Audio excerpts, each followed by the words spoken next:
Hello guys, আর আজ চলে এলাম আমি দমদম। এই দেখুন, আমি মেকআপ কোর্সে জয়েন হয়েছিলাম নিউ। আর এই যে এখানে সব স্টুডেন্টরা, আর এই যে আমাদের ম্যাম। এই দেখুন, অনেকজন স্টুডেন্ট মিলে আমরা সব ক্লাসটা করছি। এই দেখুন, আপনাদের যদি ভালো লাগে এই ম্যামকে চিনে রাখুন, যোগাযোগ করে নেবে।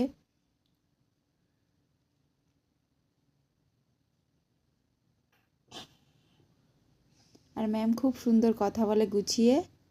যদি ভালো লেগে থাকে তাহলে কমেন্টে জানিও, আমি ম্যামের লিঙ্কটা দিয়ে দেবো আপনাদের। এই দেখুন, ম্যাম আবার ভিডিও করছে, যেহেতু ম্যামের চ্যানেল রয়েছে সেই কারণে ম্যাম ভিডিও ক্লিপগুলো নিচ্ছিল ছোটো ছোটো করে। বাই।